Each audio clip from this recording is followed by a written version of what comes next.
तर संतोष देशमुख हत्याकांड प्रकरणात कोणकोणत्या हत्यारांचा वापर करण्यात आला याबाबत तपास यंत्रणेकडून कोर्टाला माहिती देण्यात आली। पाहूयात।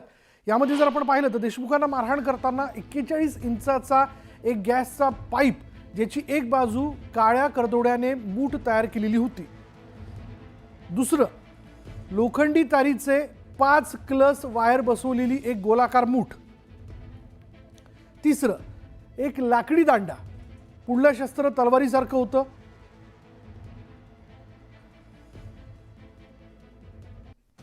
चार लोखंडी रॉड आणि एक कोयता, लोखंडी फायटर आणि धारधार कत्ती याचा शोध जो आहे शस्त्रांचा तो घेतला जातोय।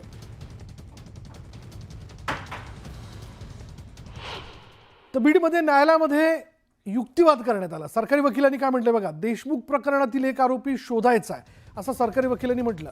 शिवाय कृष्णा आंधळेचा शोध घेण्यासाठी तपास महत्त्वाचा आहे। त्यांनी आणखीन एक मुद्दा मांडला, तो म्हणजे तपासात नव्या बाबी सापडतायत आणि आंधळे आणि इतर आरोपींची समोरासमोर चौकशी करायची असं देखील त्यांनी सांगितलं। सरकारी वकील यांनी म्हटलं की आंधळेच्या मदतीने कोण फरार आहे त्याचा शोध घ्यायचा आहे, कट कसा रचला, तेव्हा काय झालं याची माहिती घ्यायची आहे।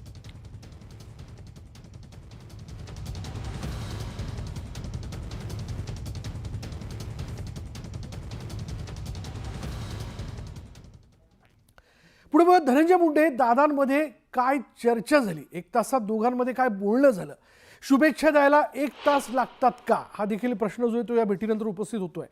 बीड जिल्ह्यातील मस्ताजोगचे सरपंच संतोष देशमुख हत्या प्रकरणावरून राज्याचं राजकीय वातावरण चांगलंच तापलंय आणि त्यातच आपण जर बघितलं, धनंजय मुंडेंनी उपमुख्यमंत्री अजित पवार यांची भेट घेतली असून तब्बल 1 तास अजित पवार आणि धनंजय मुंडेंमध्ये चर्चा झाली। या दोघांमध्ये बीड प्रकरणावरून नेमकं काय बोलणं झालं याचं कारण अद्यापही गुलदस्त्यात आहे। मात्र धनंजय मुंडेंनी या भेटीवर बोलण्यास स्पष्टपणे नकार दिल्यानंतर फक्त शुभेच्छा देण्यासाठी 1 तास लागतो का असा सवाल उपस्थित केला जातोय।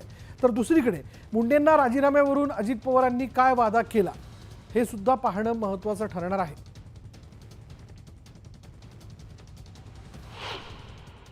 या विषयावर कसलीही चर्चा झाली नाही हे स्पष्ट आणि इमानदारीने मी आपल्या सर्वांच्या समोर सांगतो। काय म्हणणं आहे, जे आरोप केले जात आहेत गंभीर बघा, कुणी काय आरोप करावे हे लोकशाहीमध्ये ज्याला त्याला अधिकार दिलेले आहेत। मी पुन्हा कुणाचे तोंड धरणार आहे? माझं म्हणणं आहे की जे आरोप करतायत ते ज्या पक्षाचे आहेत त्यांच्या पक्षाच्या अध्यक्षांना आपण हा प्रश्न विचारावा।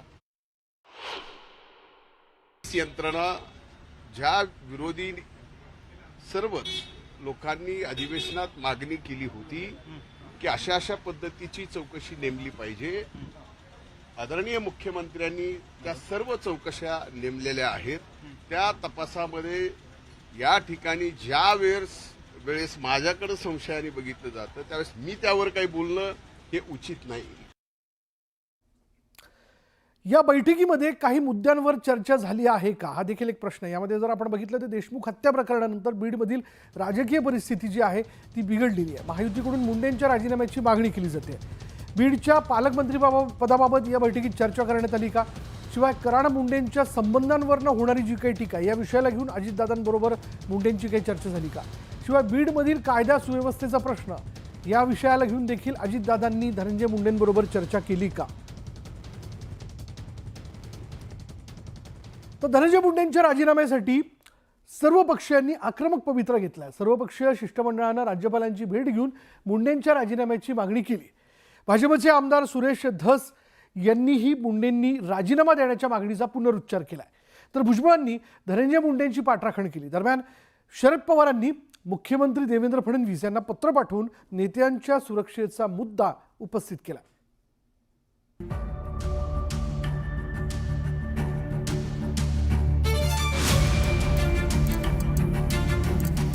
मसाजोगचे सरपंच संतोष देशमुखांच्या हत्येप्रकरणी सर्वपक्षीय नेत्यांनी राज्यपाल CP राधाकृष्णन यांची भेट घेतली।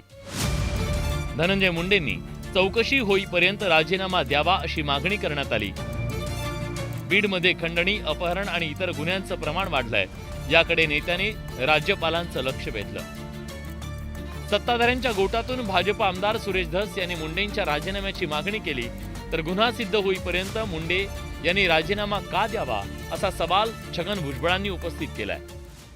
धनंजय मुंडेंनी फेअर ट्रायल होण्याच्या दृष्टिकोनातून त्यांनी राजीनामा द्यायला पाहिजे. पूर्वी असेच अनेक प्रसंग निर्माण झाले होते. लोकांचा आक्रोश असताना त्यावेळी मग अंतोले साहेब असतील, लेट अंतोले साहेब असतील, तिथं आर आबा असतील, अशोकराव चव्हाण असतील, मनोहर जोशी साहेब असतील, या सगळ्यांनी सुद्धा त्यांनी राजीनामा दिला. मग क्लीन चिट झाल्यानंतर परत तेच प्रामुख्याने मोठ्या मोठ्या पदावर बसले. तो राज्यस्तरावर सक्षम यंत्रणा राबवणारा आहे, याची नेमणूक झाली पाहिजे. एक आणि याची सगळी संशयाची सोय, याला राजकीय आशीर्वाद धनंजय मुंडेंचा आहे आणि म्हणून धनंजय मुंडेचा राजीनामा झाला पाहिजे. या 2 मागण्या आम्ही राज्यपालांकडे केलेल्या आहेत. सर्वपक्षीय शिष्टमंडळानं राज्यपालांची भेट घेतली, तर दुसरीकडे शरद पवारांनी मुख्यमंत्री देवेंद्र फडणवीस यांना पत्र लिहिलं. सरपंच संतोष देशमुख यांची गुंडांनी निर्घृण हत्या केली, मात्र देशमुख यांचे मारेकरी अजून मोकाट असल्याची जनभावना आहे. त्यामुळे या संपूर्ण घटनेला फार मोठी गुन्हेगारी पार्श्वभूमी असल्याचं निदर्शनास येतं. गुंड प्रवृत्तीची पाळमुळं खणून काढण्याची लोकप्रतिनिधींकडून मागणी होत आहे. गुंडांपासून लोकप्रतिनिधींच्या जीवाला धोका निर्माण झाल्याची शक्यता नाकारता येत नाही. मुख्यमंत्र्यांनी गांभीर्य लक्षात घेऊन लोकप्रतिनिधी आणि इतर नेत्यांच्या सुरक्षा व्यवस्थेचा आढावा घेत पोलीस संरक्षण पुरवावं अशी मागणी पवारांनी केली आहे.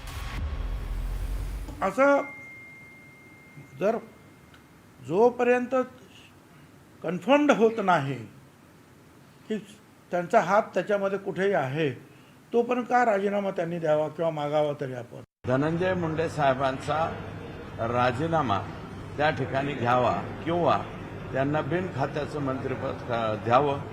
जोपर्यंत हे ॲक्शन होत नाही, जोपर्यंत या प्रकरणाचा हे जे आहे चार्जशीट दाखल होत नाही, तोपर्यंत त्यांनी पदावरती राहू नये. धनंजय मुंडेंच्या राजीनाम्यासाठी विरोधकांनी दबाव निर्माण केला. भाजपचे सुरेश धस, नरेंद्र पाटीलही राजीनाम्यासाठी आग्रही आहेत. परिणामी राज्य सरकार काय निर्णय घेणार याकडे सगळ्यांचं लक्ष लागलंय. Bureau report, news 18 Lokmat. सविस्तरपणे बघणार आहोत, पण त्यापूर्वी एक महत्त्वाची घडामोड. धनंजय मुंडेंचा राजीनामा अजित पवार घेणार नसल्याची माहिती मिळतेय. जोपर्यंत धनंजय मुंडे दोषी आहेत असं सिद्ध होत नाही, तोपर्यंत राजीनामा घेणं योग्य नसल्याची भूमिका अजित पवारांनी घेतल्याचं कळतंय. आजच साधारणतः 1 तास धनंजय मुंडे, अजित पवार या 2 नेत्यांमध्ये चर्चा झालेली आहे, भेट झालेली आहे. तुर्तास तरी अजित पवार धनंजय मुंडेंचा राजीनामा स्वीकारण्याच्या किंवा घेण्याच्या मनस्थितीत नाहीत, अशी माहिती सूत्रांकडून दिली जाते. प्रणाली कापसे आपल्याला अधिक माहिती देतील. प्रणाली, दादांनी भूमिका काय घेतली आहे? खरं तर आज आपण बघितलं होतं की थोड्या वेळापूर्वी धनंजय मुंडे हे अजित पवार यांना भेटण्यासाठी गेलेले होते. जवळपास 1 ते सव्वा तास या 2 नेत्यांची आणि 2 मंत्र्यांची भेट झाली.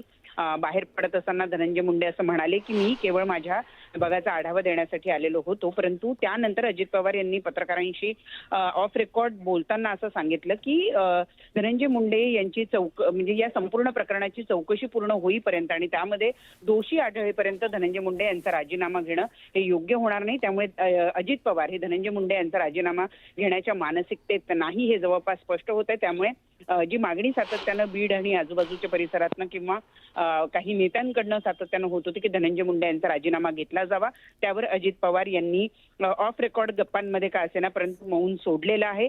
अजित पवार हे धनंजय मुंडे यांचा राजीनामा घेण्याच्या मानसिकतेत नाही. जोपर्यंत तपास पूर्ण होत नाही, 3 यंत्रणा सध्या संपूर्ण या प्रकरणाचा तपास करत आहेत. जोपर्यंत या प्रकरणाचा तपास पूर्ण होत नाही आणि त्यामध्ये धनंजय मुंडे दोषी आढळत नाही, तोपर्यंत त्यांचा राजीनामा घेणं योग्य होणार नाही, अशी भूमिका अजित पवार यांनी घेतलेली आहे. प्रणाली, आजच आपण बघितलं की एकीकडे छगन भुजबळांनी जोरदार पाठराखण केली धनंजय मुंडेंची. आता अजित पवारांची भूमिका स्पष्ट होते की ते राजीनामा तुर्तास तरी घेणार नाहीत. म्हणजे एकजुटीनं राष्ट्रवादी धनंजय मुंडेंच्या या प्रकरणात पाठीशी उभं असल्याचं दिसतंय का? अगदी तसं आपल्याला म्हणता येईल, कारण आज सकाळीच आपण बघितलं की छगन भुजबळ यांनी सुद्धा अशीच भूमिका मांडली की अशा पद्धतीनं राजीनामा घेणं म्हणजे कुठलीही चौकशी होण्याच्या पूर्वी राजीनामा घेणं हे अयोग्य आहे. मी याचा भुक्तभोगी आहे, माझ्याबरोबर यापूर्वी असा प्रकार झालेला आहे आणि त्यामुळं असा प्रकार पुन्हा एखाद्या नेत्याच्या बाबतीत होऊ नये, अशी भूमिका छगन भुजबळ यांनी आज दुपारीच घेतली होती. आणि त्यानंतर संध्याकाळी धनंजय मुंडे यांची भेट झाल्यानंतर आपण पाहतो आहोत की अजित पवार यांनी सुद्धा ही भूमिका घेतलेली आहे की चौकशी जोपर्यंत होत नाही तोपर्यंत अशा पद्धतीनं एखाद्याला दोषी ठरवून त्याच्या मंत्रिपदाचा राजीनामा घेणं योग्य होणार नाही, अशी भूमिका अजित पवारांनी सुद्धा घेतली आहे. प्रणाली, धन्यवाद या सगळ्या सविस्तर माहितीबद्दल. तर राष्ट्रवादीची भूमिका आता स्पष्ट होतीये. धनंजय मुंडेंचा राजीनामा घेण्याच्या मनस्थितीत तुर्तास तरी अजित पवार नाहीत. जोवर पुरावा नाही किंवा जोवर धनंजय मुंडे दोषी आहेत हे सिद्ध होत नाही तोवर फक्त आरोपांमुळे राजीनामा घेणं योग्य नसल्याचं मत अजित पवारांनी व्यक्त केल्याचं कळतंय.